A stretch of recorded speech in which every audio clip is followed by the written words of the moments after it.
AG ನ್ಯೂಸ್ಗೆ ಸ್ವಾಗತ. ಕಳೆದ ಏಪ್ರಿಲ್ 1ರಂದು ಖಾನಾಪುರ ತಾಲೂಕಿನ ಗಾಡಿಕೊಬ್ಬ ಗ್ರಾಮದಲ್ಲಿ ಶಿವನಗೌಡ ಪಾಟೀಲ್ ಕೊಲೆ ಪ್ರಕರಣದಲ್ಲಿ ಆತನ ಹೆಂಡತಿ ಹಾಗೂ ಪ್ರಿಯಕರನನ್ನ ಬಂಧಿಸಲಾಗಿದೆ ಎಂದು ಜಿಲ್ಲಾ ಪೊಲೀಸ್ ವರಿಷ್ಠಾಧಿಕಾರಿ ಡಾ ಭೀಮಶಂಕರ ಗುಳೇದೆ ಹೇಳಿದ್ದಾರೆ.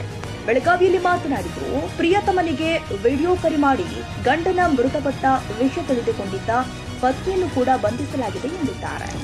ನಮ್ಮ ಖಾನಾಪುರ ಪೊಲೀಸ್ ಠಾಣಾ ವ್ಯಾಪ್ತಿಯ ಗಾಡಿಕೊಪ್ಪದ ಹತ್ರ ಒಂದು ಶವ ದೊರೆತಿತ್ತು.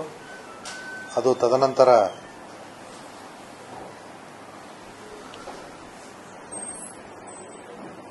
ಹತ್ರ ಊರಿರ್ತಕ್ಕಂಥ ಶಿವನಗೌಡ ಪಾಟೀಲ್ ಅನ್ನುವಂಥದ್ದು ಗೊತ್ತಾಯಿತು. ಆ ವಿಚಾರದಲ್ಲಿ ನಮ್ಮ ಪೊಲೀಸರು ಕೇವಲ 24 ಗಂಟೆ ಒಳಗಡೆ ಆರೋಪಿಯಾದಂಥ ರುದ್ರಪ್ಪ ಹೊಸಟ್ಟಿಯನ್ನ ಗುಲ್ಬರ್ಗಾದಲ್ಲಿ ಬಂಧಿಸಿ ಅವನಿಗೆ ನ್ಯಾಯಾಂಗ ಬಂಧನಕ್ಕೆ ಒಪ್ಪಿಸಿದ್ರು.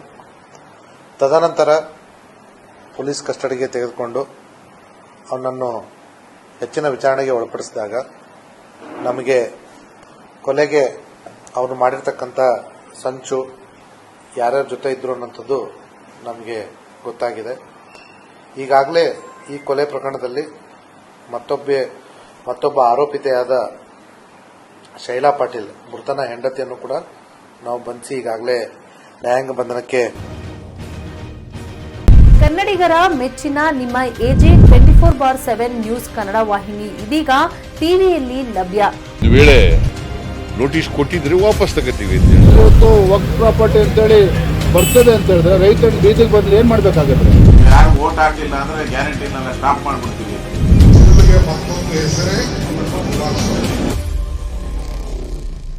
ಕರ್ನಾಟಕ ಮತ್ತು ದೇಶ ವಿದೇಶ 360 ಡಿಗ್ರಿ ಸುದ್ದಿ ಹಾಗೂ ಉತ್ತರ ಕರ್ನಾಟಕ, ಬೆಳಗಾವಿ, ಬಾಗಲಕೋಟೆ, ಧಾರವಾಡ, ಹಾವೇರಿ, ಗದಗ, ಬಿಜಾಪುರ ಜಿಲ್ಲೆಯ ಕ್ಷಣ ಕ್ಷಣದ ವಿವರವನ್ನ ಪಡೆಯುವುದಕ್ಕೆ ಎಜೆ 24/7 ನ್ಯೂಸ್ ಕನ್ನಡ ವಾಹಿನಿಯನ್ನ ಲೈಕ್ ಮಾಡಿ, ವಿಡಿಯೋಗಳನ್ನ ಶೇರ್ ಮಾಡಿ, ಕಮೆಂಟ್ ಮಾಡುವ ಮೂಲಕ ನಮ್ಮ ವಾಹಿನಿಗೆ ಸಹಕಾರ ನೀಡಿ ಮತ್ತು ಚಾನೆಲ್ ಅನ್ನ ಸಬ್ಸ್ಕ್ರೈಬ್ ಮಾಡಿ.